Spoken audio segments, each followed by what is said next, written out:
Glory glory hallelujah. धन्यवाद पिता परमेश्वर।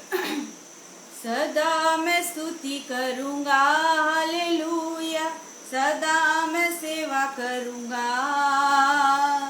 मुझे बचाया प्रभु ने, सदा मैं स्तुति करूंगा, सदा मैं स्तुति करूंगा हालेलुया, सदा मैं सेवा करूंगा। मुझे बचाया प्रभु ने, सदा मैं स्तुति करूंगा। जब मैं निराशा में था, तूने मुझे आशा दी। जब मैं निराशा में था, तूने मुझे आशा दी। जगत में आया, जीवन को दिया मुझे बचाने को। जगत में आया, जीवन को दिया मुझे बचाने को। सदा मैं सेवा करूंगा हालेलुया, सदा मैं स्तुति करूंगा। मुझे बचाया यीशु ने, सदा मैं स्तुति करूंगा। प्रेमी प्रभु यीशु, तूने बचाया मुझे। प्रेमी प्रभु यीशु, तूने बचाया मुझे। देता हूँ मैं संपूर्ण जीवन को, संपूर्ण आनंद से। देता हूँ मैं संपूर्ण जीवन, संपूर्ण आनंद से। सदा मैं स्तुति करूंगा हालेलुया, सदा मैं सेवा करूंगा। मुझे बचाया प्रभु ने, सदा मैं स्तुति करूंगा। Thank you Jesus, glory hallelujah. धन्यवाद। शालोम एवरीवन, मैं श्रीमती लवीना लाल छत्तीसगढ़ से। सर्वप्रथम परमेश्वर का धन्यवाद हो आज के इस सुंदर अवसर के लिए। परमेश्वर ने एक बार फिर मुझ तुझ और पापी पर कृपा दृष्टि की सुंदर अवसर को मेरे जीवन में दिया। Thank you brother, thank you all of you. आप सबों का बहुत ऐसे धन्यवाद। परमेश्वर आप सबों को बहुत ऐसे आशीष से। धन्य है वे कान जो परमेश्वर के वचन को सुनने के लिए हमेशा तत्पर रहते हैं। आगरा मसीह मंडली के इस एफबी पेज के लिए ब्रदर डेविड को, सिस्टर सबनम को बहुत ऐसे धन्यवाद। आपने एक बार और मुझे अपने पेज पर अवसर दिया। God bless you. दृष्टिकोण, दृष्टिकोण यानी कि पॉइंट ऑफ व्यू, दृष्टिकोण यानी कि नजरिया। जी हाँ, नजरिया। हम किस प्रकार से अपने जीवन को देखते हैं। कई जीवन में मुसीबतों को, परेशानी को, मृत्यु को एक्सेप्ट कर लेते हैं। कई जीवन में इसको टालते हैं। कई जीवन में विश्वास करते हैं कि मृत्यु के बाद पुनरुत्थान है। जी हाँ, और आज का विषय है दृष्टिकोण यानी कि पॉइंट ऑफ व्यू यानी कि नजरिया। कि आपका और मेरा नजरिया क्या है। अलग अलग हो सकता है, लेकिन हम सीखेंगे, कुछ कोशिश करेंगे वचन से सीखने की। आप और मैं मिलकर कुछ सीखने की कोशिश करेंगे। तो चलिए देर ना करते हुए आज के वचन की ओर चलते हैं। और उससे पहले हम परमेश्वर को धन्यवाद देते हैं। एक छोटी सी प्रार्थना करते हैं। धन्यवाद खुदा बाप, दिन भर का सबसे खूबसूरत समय जब आपकी हुजूरी में, आपकी इबादत में आते हैं, आपसे बातचीत करते हैं, अपने हृदय को खोलकर आपके सम्मुख रखते हैं। खुदा बाप हम प्रार्थना करते हैं आगरा मसीह मंडली के इस एफबी पेज के लिए पिता परमेश्वर। इस पेज के माध्यम से सिर्फ भारत में नहीं परंतु पूरे विश्व में आपके सुसमाचार का प्रकाशन हो सके। डेविड ब्रदर, उनकी वाइफ, उनकी पूरी फैमिली को आपके हाथ में सौंपते। जितने भी स्लॉट, जितने भी स्पीकर इस पेज में आते हैं खुदा बाप, एक एक पे अनुग्रह, एक एक पर दया कर। हम प्रार्थना करते हैं जितने भी व्यूअर्स हैं जो आज ज्वाइन करते हैं खुदा बाप, आपके वचन को सुनकर वो अपने निर्णय को चेंज कर सके प्रभु। आज हमारी यही रिक्वेस्ट है आपसे खुदा बाप, यही प्रार्थना है कि वो आपने अपने पॉइंट ऑफ व्यू को चेंज कर सके। धन्यवाद देती हूँ मुझ पापी पर आपने कृपा की, इस सुंदर अवसर को मेरे जीवन में दिया। जैसे आपने मूसा की अगुवाई की, मेरी भी अगुवाई की। सारा आदर महिमा गौरव आपको देती हूँ खुदा बाप। आप बड़े, मैं घटू। प्रार्थना प्रभु यीशु मसीह के नाम से मांगती हूँ, सुनिए और दया से ग्रहण कीजिए। आमीन। Thank you Jesus. आमीन। एक बीबीसी का सर्वे हुआ, उसमें ये पता चला कि with in 1 second, yes with in 1 second प्रत्येक व्यक्ति ये सोचता है कि काश मैं मर जाता। यानी कि प्रत्येक व्यक्ति जीवन में एक न एक बार मृत्यु के बारे में सोचता है, सुसाइड अटेम्प्ट के बारे में सोचता है। चाहे वो यंग हो, चाहे एजेड हो, चाहे वो कोई बच्चा क्यों ना हो, प्रत्येक व्यक्ति 10 मिनट में एक बार वो मृत्यु के बारे में सोचता है, चाहे कोई भी प्रॉब्लम हो, लेकिन ये सोचता है। ये बीबीसी की सर्वे रिपोर्ट है। लेकिन हम और आप मृत्यु के बारे में क्या सोचते हैं? जी हाँ, और आज का जो मेरा टॉपिक है वही है पॉइंट ऑफ व्यू। जब तक हम मृत्यु के बारे में नहीं जानेंगे, हम जीवन को नहीं जान पाएंगे। जब तक हम मृत्यु को नहीं जानेंगे करीबी से, तब तक हम जीवन, what is the meaning of life, हम कभी भी अपने जीवन में नहीं समझ पाएंगे। एक न्यूयॉर्क शहर में 48 इयर्स का एक करोड़पति व्यक्ति मर गया इन न्यूयॉर्क सिटी, और उसे आयरलैंड में उसकी बॉडी को एक कांच के बॉक्स में रखा गया कि इसकी आत्मा कहाँ से निकलती है। और सारे साइंटिस्ट लगे हुए थे, क्योंकि वो करोड़पति था, उसको पैसे की कोई कमी नहीं थी, इसलिए उसने मरने से पहले ये विश किया था कि मेरी आत्मा कहाँ से निकलती है, मेरे परिवार वाले ये देखना चाहिए, मुझ पर ये एक्सपेरिमेंट होना चाहिए।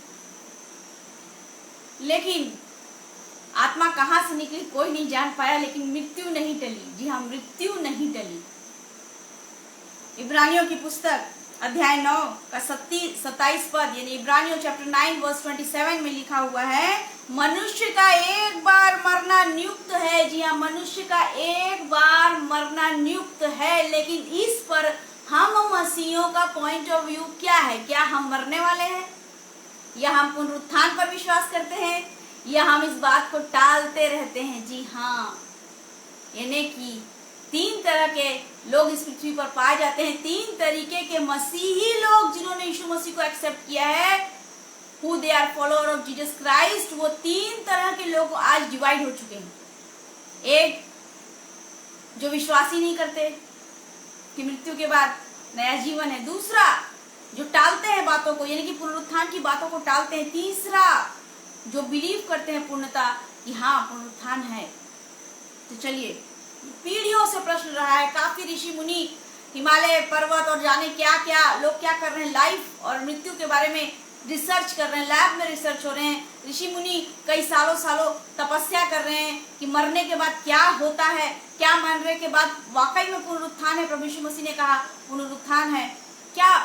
काफी लोग इस पर रिसर्च कर रहे हैं। मैं अभी कुछ बुक्स को कुछ दिनों पहले पढ़ रही थी, तो मैं देखा काफी लोग, बड़े बड़े साधु संत जिनका अच्छा खासा नाम है, फॉरेनर्स हैं, कुछ चाइनीज हैं, वो अभी तक खोज में लगे हुए हैं कि क्या मृत्यु वाकई है। तो ये डिपेंड करता है हमारे दृष्टिकोण पे, यानी कि हमारे पॉइंट ऑफ व्यू पे। पतरस ने जब देखा कि यीशु पकड़वाया गया है, तो उसने यीशु मसीह का इनकार कर दिया। पतरस, जो कि यीशु मसीह का फेवरेट शिष्य था, जब देखा कि यीशु मसीह पकड़वा गया है, तो उसने यीशु मसीह का इनकार किया और वापस चला गया, सब कुछ छोड़कर। यीशु मसीह चला गया, मैं भी वापस जाता हूँ, जाके अपने, एक कहावत है ना, बैक टू पैवेलियन। यस, वो बैक टू पैवेलियन हो गया, जाके वो मछली पकड़ने का काम करने लगा। लेकिन कहीं ना कहीं उसे यीशु मसीह की बात याद थी, पुनरुत्थान। यस यस, पुनरुत्थान। और जब उसे पुनरुत्थान पर विश्वास हुआ, तो वो उस बिजनेस को छोड़ उन्हीं लोगों के बीच में जाके चैलेंज कर दिया जिन्होंने यीशु मसीह को क्रूस पर टंगाया था, उन्हीं के बीच गया। उसने कोई और सिटी, कोई और विलेज चूज नहीं किया, वो उन्हीं लोग के बीच गया जिन्होंने यीशु मसीह को क्रूस पर टंगाया था, और वहां जाकर उसने लोगों को चैलेंज दिया, उन लोगों को चैलेंज दिया जो यीशु मसीह पर विश्वास नहीं करते थे। और सबसे पहले पतरस ने 3000 लोगों को बपतिस्मा दिया। आज मेरा और आपका पॉइंट ऑफ व्यू क्या है? आज हम घबरा कर आत्महत्या के बारे में सोचने लगते हैं, लेकिन क्या घबरा कर हम पुनरुत्थान के बारे में सोचते हैं? क्या घबरा कर हम सोचते हैं कि जब मेरा यीशु जीवित है तो मैं और आप भी जीवित रहेंगे? बस घबरा कर, स्ट्रेस में, डिप्रेशन में हम सोचते हैं अब हो गया, आप सुसाइड कर लो, खत्म, no life, there is no life. पतरस ने भी सब कुछ छोड़ दिया, सब कुछ जानते हुए, जो 24 घंटा यीशु मसीह के साथ रहा। कितने गॉसिप किए होंगे, कितना टाइम उन्होंने स्पेंड किया, कितनी बातें प्रभु यीशु मसीह ने वचन के अलावा, कहा जाता है कि बाइबल की पुस्तक अगर पूरी लिखी जाती तो इस पृथ्वी पर भी नहीं समाती। सोचिए कितनी बातें उन्होंने शेयर की होंगी। प्रभु यीशु मसीह ने अपना दिल खोल के अपने चेलों के सामने रख दिया होगा। उस पर भी पतरस मुकर गया और जाकर बैक टू पैवेलियन हो गया, बैक अपने वर्क पे हो गया। लेकिन जब उसको रियलाइज हुआ कि सच में पुनरुत्थान है, तब उसने विश्वास किया, और उसके बाद वो क्या करता है, वो कहता है, हे मृत्यु तेरी जय कहाँ, हे मृत्यु तेरा डंक कहाँ। उसके बाद क्वेश्चन मार्क लगा हुआ, यानी कि यही पतरस अब मृत्यु का मजाक उड़ा रहा है, कह रहा है, हे मृत्यु तेरी जय कहाँ, हे मृत्यु तेरा डंक कहाँ, मेरे लिए जीना मसीह और मर जाना लाभ है। इतनी बड़ी बात उसने कही, मेरे लिए जीना मसीह है, लेकिन बिना मसीह के अगर मैं मरता हूं तो कोई फायदा नहीं, लेकिन अगर मसीह में मर जाता हूं तो मेरे लिए लाभ है, बेनिफिट है। वो पतरस जिसने प्रभु यीशु मसीह को छोड़ दिया, वो पुनरुत्थान को एक्सेप्ट करके वापस आता है और उन लोगों को चैलेंज करता है जिन्होंने प्रभु यीशु मसीह को क्रूस पर टंगाया था। हमारा आइडल है, आज हमारा हीरो है पतरस। लेकिन आज जैसे पतरस का दृष्टिकोण है, जैसे उसका पॉइंट ऑफ व्यू है, क्या आपका और मेरा पॉइंट ऑफ व्यू है? और नहीं है तो क्यों नहीं है? इसी बात पर हम थोड़ा चर्चा करेंगे। थोमा बिल्कुल भी विश्वासी पर्सन नहीं था। थोमा बिल्कुल भी विश्वासी पर्सन नहीं था, वो एक अविश्वासी व्यक्ति था। लेकिन जब उसने रियलाइज किया तो वो यीशु मसीह के चरणों पर गिर पड़ा और कहने लगा, हे प्रभु, हे मेरे परमेश्वर मुझे स्वीकार कर। वो कहता है, हे प्रभु, हे मेरे परमेश्वर मुझे स्वीकार कर। उसने भी पुनरुत्थान को एक्सेप्ट किया अपने जीवन में। लेकिन जब पतरस और पौलुस कुरंथी में जाकर प्रचार करने लगे तो लोगों ने विश्वास नहीं किया, लोग हंसते थे। जी हाँ, अब मेन टॉपिक शुरू हो रहा है, जो भी जुड़े सीरियसली वचन को ग्रहण करें अपने जीवन में।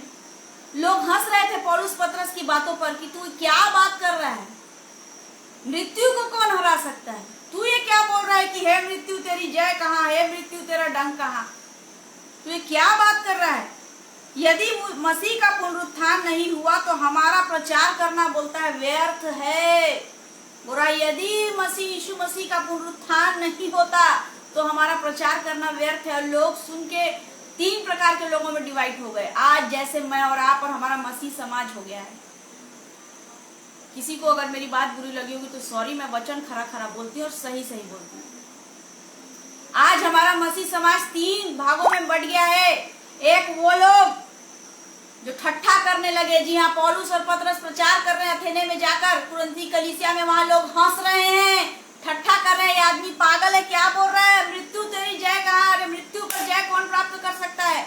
एक वे लोग जो बोल रहे हैं आज नहीं सुनेंगे तेरी बात, आज लगता है तू पागल है या तू नशे में है, हम कल सुनेंगे, यानी कि टालने वाले लोग।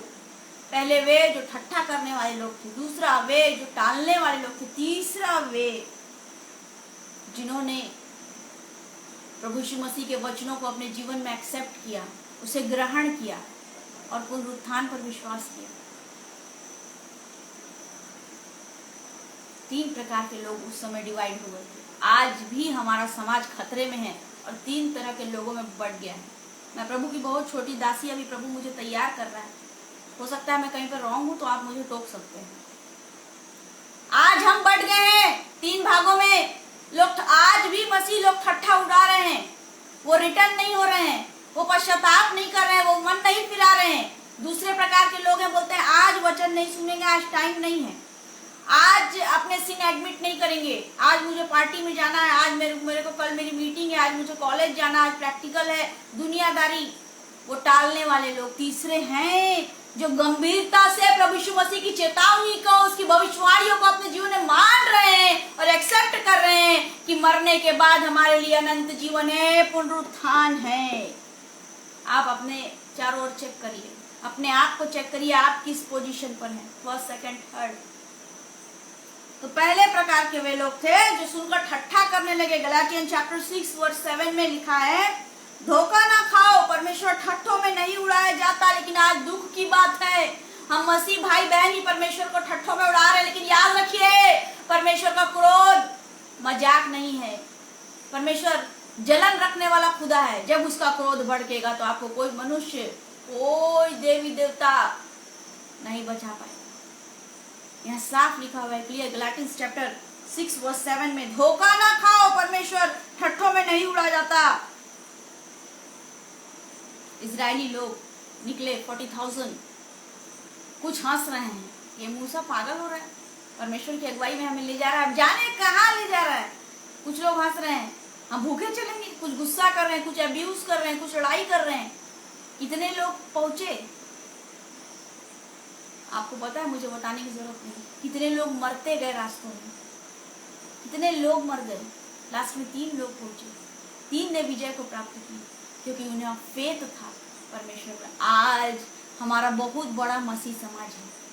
कितने लोग स्वर्ग जाएंगे, क्यों नहीं जाएंगे। हम ठट्ठों में उड़ा रहे हैं, ये पास्टर पागल है, ये सिस्टर पागल है, क्या बोलती है पता नहीं, ये लोग पागल हैं जो प्रचार कर रहे हैं। आज ठट्ठों में उड़ाए जा रहे हैं। जेनेसिस चैप्टर 18-19 में लूत का वर्णन है। उसको लोग हंस रहे थे, ये क्या कर रहा है। उसके दामाद, उसके बेटे बेटियां हंस रही थी, ये क्या कर रहा है। उसको सदोम और अमोरा छोड़ने की आज्ञा मिली। लूत के कहने पर नगर छोड़ने के लिए वो तैयार हो गया, लेकिन उसके दामाद उसका मजाक उड़ा रहा है। परिणाम स्वरूप क्या हुआ, आग और गंधक बरसा और सब नाश हो गए। परमेश्वर का क्रोध रियल है, इट इज फैक्ट। अगर आज मैं और आप विश्वास नहीं करेंगे पुनरुत्थान पर, तो उस नर्क की आग से आपको और मुझे कोई नहीं बचा सकता है प्रियो। इसलिए बी अलर्ट, जाग जाइए और अलर्ट हो जाइए। परमेश्वर ठट्ठों में नहीं उड़ाया जाता। लिखा है, प्रभु यीशु मसीह ने स्वयं कहा, पृथ्वी और आकाश टल जाएगी परंतु मेरा वचन कभी नहीं टलेगा। हमको बहुत सतर्क से अपने जीवन को जीना है, बहुत सतर्कता पूर्वक, बहुत सतर्कता पूर्वक, बहुत सोच समझ कर एक एक कदम को रखिए। हम किन लोगों के साथ रह रहे हैं, किन लोगों के साथ हमारा उठना बैठना है। कहीं उनके जरिए हमारे जीवन में कुछ गलत चीजें तो नहीं आ रही हैं। हमारे बच्चों के क्या रिलेशंस हैं, कहीं उनके द्वारा हमारे बच्चे गलत मार्गों पर, तो हमको बहुत अलर्ट रहना है। काफी लोग बोलते हैं, सिस्टर आप लोग का मसीह समाज बड़ा अच्छा है, कोई ताम झाम नहीं है, कोई पूजा पाठ नहीं है, कोई श्रृंगार नहीं है, आप लोग एकदम सिंपल रहते हैं। मैंने कहा, जो मसीह समाज को अपना लिया ना, 2 ही चीज करेगा, एक तो जी लेगा अच्छे से, दूसरा मर जाएगा। जी हाँ, मैं हमेशा लोगों को यही जवाब देती हूँ। इतना स्ट्रिक्ट है, इतनी आज्ञा है, हर पल उसके भय में अपने जीवन को बताना है, उसकी आज्ञाओं को मानते हुए, उसने जो रास्ता दिखाया उस मार्ग पर चलते हुए। लेकिन आज समाज के लोग क्या कर रहे हैं, मैं देखती हूँ, बड़े बड़े सेमिनार होते हैं, बड़े बड़े बैंड आते हैं, अच्छी बात है, परमेश्वर का काम बहुत ऊंचा होना चाहिए। वहाँ धुआं उड़ाया जाता है, लाइटिंग्स होती है। क्या गरीब व प्रचारक गाना बजाना ताली बजाकर नहीं किया जा सकता? अननेसेसरी दिखावा क्यों? मसीह समाज में इतना दिखावा हो गया, इतना शो ऑफ हो गया है, इससे परमेश्वर चिढ़ता है और फिर लोग हंसते हैं इसे देखकर। एक समय था जब मसीह समाज को सिंपल सिटी कहा जाता था, साधारण मनुष्य। आज लोग हमारा ठट्ठा उड़ाते हैं, मजाक उड़ाते हैं, तो हमारा नहीं उड़ा रहे हैं, परमेश्वर का मजाक उड़ाया जा रहा है। इतने नबियों को कितनी सजा मिली, वो आप वचन पढ़ के देख लीजिएगा। तो क्या करना है? वचन कहता है, धोखा ना खाओ। जी हाँ, धोखा नहीं खाना है। परमेश्वर ठट्ठों में नहीं उड़ाया जाता। निर्गमन की पुस्तक 20 चैप्टर में अगर हम देखते हैं तो वहां परमेश्वर ने आज्ञा दी, तू मुझे छोड़ के किसी और को ईश्वर करके ना मानना, ना ही मूर्ति बनाना। मूर्ति बनाना मतलब वो मूर्ति नहीं जो पत्थर की होती है, सीमेंट की होती है, किसी और चीज की होती है। मूर्ति बनाना ये अपने लिए कोई आइडल सेलेक्ट कर लेना। आज हम मसीह क्या कर रहे हैं? लोगों के पीछे भाग रहे हैं। अच्छी बात है, आप किसी को अप्रिशिएट करते हैं, ये अच्छी बात है, लेकिन उसके पीछे भागिए मत। अप्रिशिएट करिए, सिंगर है अप्रिशिएट करिए, प्रीचर है अप्रिशिएट करिए, पास्टर है अप्रिशिएट करिए, ये तो अच्छी बात है, लेकिन उसके पीछे मत भागिए। परमेश्वर अपनी महिमा किसी को नहीं देगा। उस जलजलाहट और क्रोध भरा ईश्वर है। अलर्ट होना पड़ेगा हमको और आपको, एनालिसिस करना पड़ेगा अपने लाइफ का। मूसा जब पहाड़ी पर चला गया तो इजरायली हारून के पास आए और बोले, मूसा तो चला गया, अब एक देवता बनाने की आज्ञा दे। तो उन्होंने किया कि ह्यूमन बीइंग बनाया, नहीं, उन्होंने एक बछड़ा बनाया। जी हाँ, आज हमारी और आपकी त्रासदी यही है। मसीह समाज को मैं देखती हूँ, 90% लोगों को देखती हूँ, किन किन लोगों को वो आइडल बना लेते हैं जिसके बारे में वो जानते नहीं। आज हमारे बच्चे ऐसा ऐसा सॉन्ग गाते हैं, हिंदी सॉन्ग जिसका मीनिंग अगर डिस्क्राइब किया जाए तो वो इतना बुरा है कि हमको उसे मुंह से बोलना तक नहीं है, इतना सरल भी नहीं है मसीह समाज। आज 3 तरह में लोग बढ़ते हैं। पहला, वो जो ठट्ठों में उड़ा रहे हैं परमेश्वर को, तो धोखा न खाओ, जागते रहो, परमेश्वर ठट्ठों में नहीं उड़ाया जाता, हमको अलर्ट रहना पड़ेगा। यिर्मयाह प्रार्थना कर रहा था, हे प्रभु क्षमा कर दे इन लोगों को। परमेश्वर ने क्या कहा, इन लोगों के लिए मेरे सामने प्रार्थना मत कर। कहीं ऐसा ना हो कि जो पास्टर, भगवान, परमेश्वर के नबी जो आज भी इस पृथ्वी पर है, हमारे लिए प्रार्थना कर रहे हैं, परमेश्वर चिढ़ से कह दे इनके लिए प्रार्थना मत कर। हमको अपने जीवन का हर पल, मैं कहती हूँ घंटे नहीं, हर पल एनालिसिस करिए, हम कैसे बैठ रहे हैं, कैसे उठ रहे हैं, क्योंकि संसार की नजर हम मसीहियों पर टिकी हुई है। हमारे जीवन से तो कहीं गलती से या भूल चूक से हम परमेश्वर का ठट्ठा तो नहीं उड़ा रहे। शायद कई लोग इस वचन को समझ ना पाए, पर इसमें बहुत गहराई छुपी हुई है। हमको एनालिसिस करना हर पल, हर पल।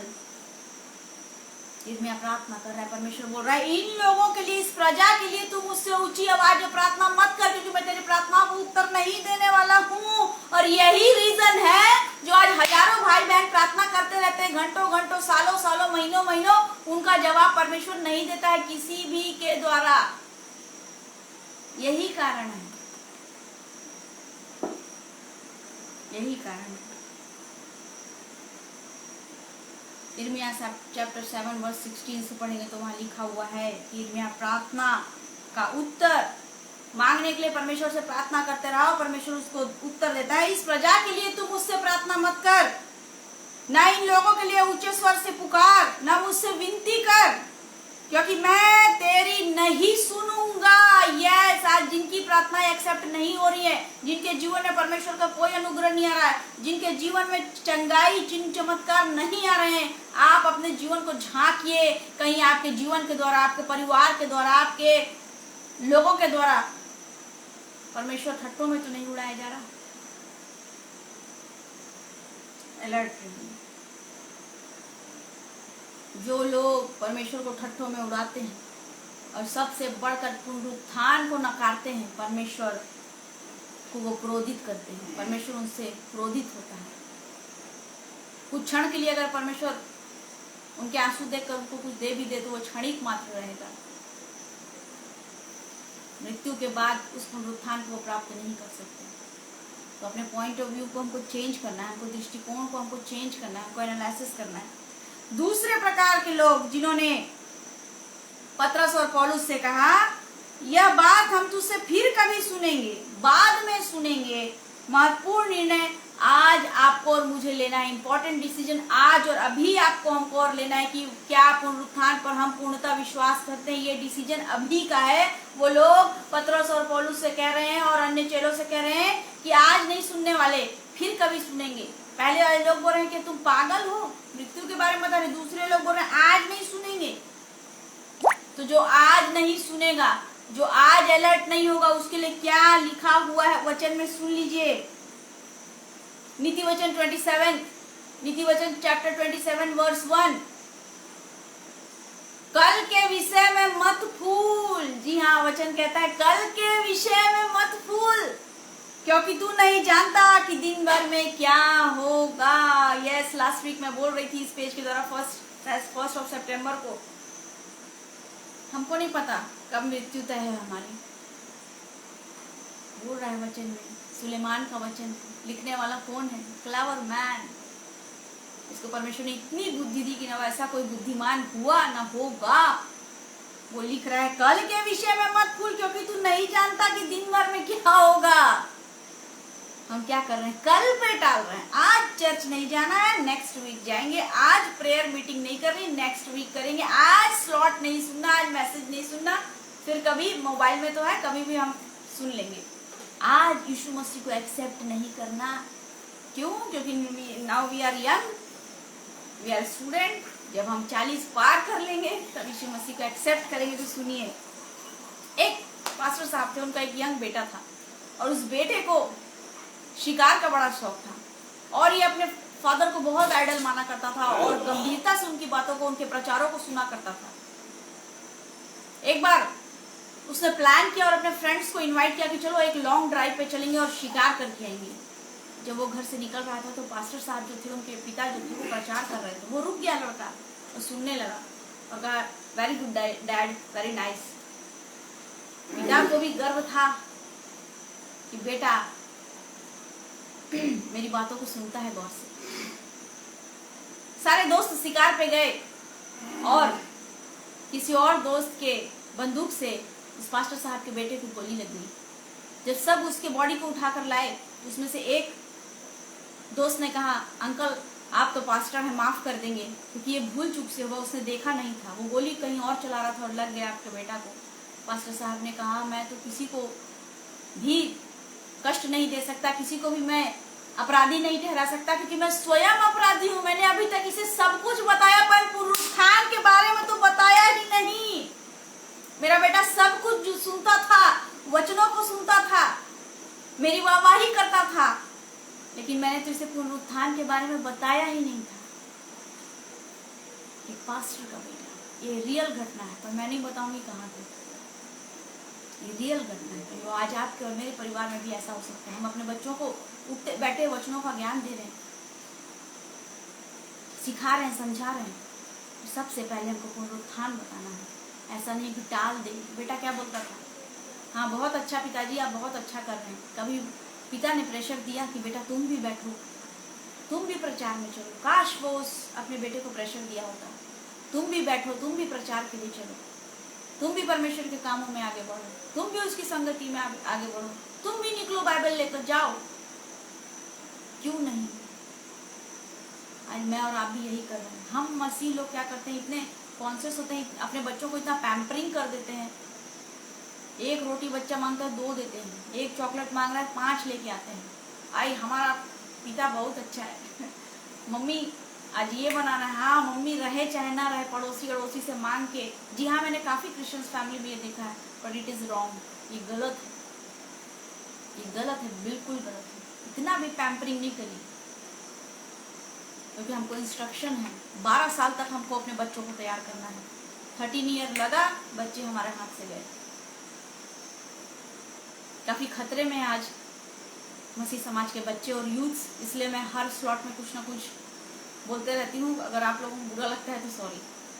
तो हमको टालना नहीं है, हमको नहीं पता हमारी मृत्यु कब है, हमको नहीं वो समय, वो दिन और तिथि पता है, वो सिर्फ परमेश्वर को पता है। हमको टालना नहीं है, हमको टालना नहीं, आज और इस समय एक्सेप्ट करना है। हम मनुष्यों का स्वभाव कैसा है, अरे कल कर लेंगे। एक बड़ी फेमस कहावत है, काल करे सो आज कर, आज करे सो अब। पल में प्रलय हो गई तो बहुरी करे सो कब। पल में प्रलय कर देगा परमेश्वर, पल में। हमको पता ही नहीं चलेगा। उसने तो कहा है मैं चोरों की नहीं आऊंगा। ट्रेन में जाना है, आपने रिजर्वेशन ही नहीं कराया, हाउ कैन यू गो? कैसे जाएंगे विदाउट रिजर्वेशन? एडमिशन कराना है, आपने फीस नहीं पटाई, बच्चे एग्जाम में फेल हो गए क्योंकि उन्हें स्टडी हार्ड नहीं किया। हमको सिखाना पड़ेगा, कोई नहीं सिखाएगा, हमको स्वयं उठना पड़ेगा। मैं भी बहुत रोती थी, परमेश्वर कोई तो भेज जो वचन की भेद भरी बातों को मुझ पर प्रकट करे, कोई तो भेज जो मुझे एक एक चीज का मतलब बताए। मैं कितने पास्टरों को फोन लगाती थी, कितने प्रचारकों को, बोलते थे सिस्टर अभी टाइम नहीं है, हम अभी यहाँ हैं, हम वहाँ हैं। कई लोग तो बता भी देते थे पर शॉर्ट में बताते थे। फिर मैंने खुद मेहनत करना शुरू किया, प्रेयर करती थी, परमेश्वर इसकी भेद भरी बातों को मुझ पर प्रकट करिए। तो आज आपका और मेरा पॉइंट ऑफ व्यू क्या है? पहला कि हम ठट्ठों में उड़ा रहे हैं परमेश्वर को, मृत्यु को ठट्ठों में उड़ा रहे हैं, विजय को ठट्ठों में उड़ा रहे हैं। दूसरा, हम टाल रहे हैं, हमारी फैमिली टाल रही है, तो हमको अलर्ट हो जाना है। तीसरे प्रकार के लोग हैं जिन्होंने एक्सेप्ट किया कि हाँ पुनरुत्थान है। पौलुस की बातें सुनकर कुछ लोग ऐसे थे जिन्होंने पुनरुत्थान के ऐतिहासिक हिस्टोरिकल सत्य का अनुभव किया और स्वयं को पाया, अपने जीवन में स्वयं को पुनरुत्थान को पाया, परमेश्वर के वचन को स्वीकार किया, प्रभु को अपना जीवन दे दिया। वही लोग पुनरुत्थान के अधिकारी हैं, वही लोग पुनरुत्थान के अधिकारी हैं जिन्होंने यीशु मसीह को संपूर्ण जीवन दे दिया, जिनको फुलफिल है, कॉन्फिडेंट है, जिनको पूरा फेथ है कि हाँ पुनरुत्थान है। तीसरे प्रकार के लोग सो कॉल्ड क्रिश्चियन मत बनिए कि सिर्फ हम मसीह हैं। हमारे पास बहुत प्रॉपर्टी, बहुत पैसा, बहुत बड़ा नाम है। ये सो कॉल्ड क्रिश्चियन हमको स्वर्ग नहीं ले जाने वाला प्रियो। हमारा बहुत कठिन जीवन है। हमको पल पल बहुत फूक फूक के कदम रखना है। हमको रियलाइज करना है।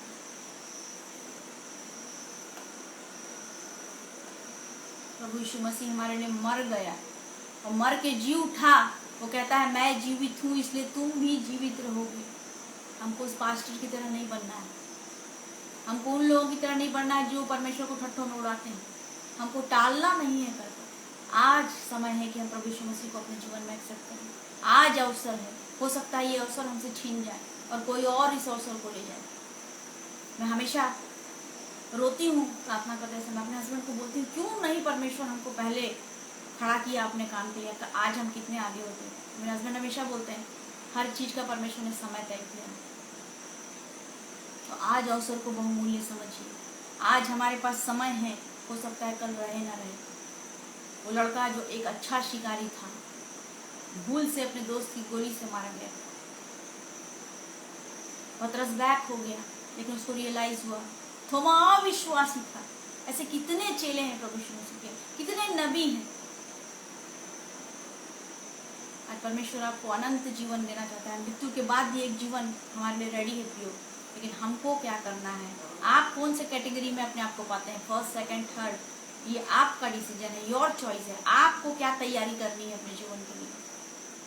तो परमेश्वर आज के वचन के द्वारा आपके पॉइंट ऑफ व्यू को चेंज करे। जी हाँ, आपके दृष्टिकोण को चेंज करे। यही मेरी प्रार्थना है। आइए हम परमेश्वर को धन्यवाद देंगे और प्रार्थना करेंगे। धन्यवाद धन्यवाद धन्यवाद धन्यवाद सामर्थ्य खुदा, इस समय आपके सम्मुख आते हैं, धन्यवाद देते हैं। विशेष कर पिता परमेश्वर जितने लोग भी आज अपने हृदय को नम्र करते हैं, अपने हृदय को दीन करते हैं, पश्चाताप करते हैं और पूर्णतः विश्वास करते हैं कि पुनरुत्थान है प्रभु, उन सबों को मैं आज आपके हाथ में सौंपती हूँ। मैं तो पापी तुच्छ हूँ पिता परमेश्वर, पर तेरा नाम ही काफी है पिता परमेश्वर। मैं प्रार्थना करती हूँ प्रत्येक भाई बहन के लिए प्रभु, जिन्होंने आज आपके वचन को ग्रहण किया प्रभु, उनके जीवन में कोई तकलीफ है, कोई बीमारी है, कोई परेशानी है, कोई तंगी है, बच्चों की प्रॉब्लम है, वाइफ की प्रॉब्लम है, हस्बैंड की प्रॉब्लम है, खुदा बाप यीशु मसीह के नाम से हम प्रत्येक को दूर करते हैं पिता परमेश्वर। प्रभु हम प्रार्थना करते हैं जो लोग आज निराश हैं, जो लोग प्रभु आज सुसाइड अटेम्प्ट करने के लिए सोचते हैं, जो अपने जीवन को समाप्त करने के लिए सोचते हैं, जो आज निराश होकर बैठे हम क्या करें पिता परमेश्वर, आज उनके जीवन में ये मैसेज जाने पाए खुदा बाप कि हमारे लिए पुनरुत्थान का जीवन है, वो अनंत जीवन है। खुदा बाप ऐसा अनुग्रह करिए एक एक के जीवन में ये मैसेज पहुंचने पाए। हम प्रार्थना करते हैं आगरा मसीह मंडली की स्ट्रीम के लिए खुदा बाप, विशेषकर ब्रदर सिस्टर के लिए, उनकी फैमिली की ईश्वर राजा, एक एक पे अनुग्रह करिए, एक एक पर दया करिए, एक एक को अपनी महिमा के लिए इस्तेमाल करिए पिता परमेश्वर। धन्यवाद देती हूँ प्रभु, आपने मुझ पापी पर दृष्टि की और इस सुंदर अवसर को मेरे जीवन में दिया। सारा आदर महिमा गौरव मैं आपको देती हूँ खुदा बाप, आप बड़े मैं घटू। प्रार्थना प्रभु यीशु मसीह के नाम से मांगती हूँ, सुनिए और दया से ग्रहण कीजिए। आमीन। Thank you Jesus. So God bless you all. Praise the Lord.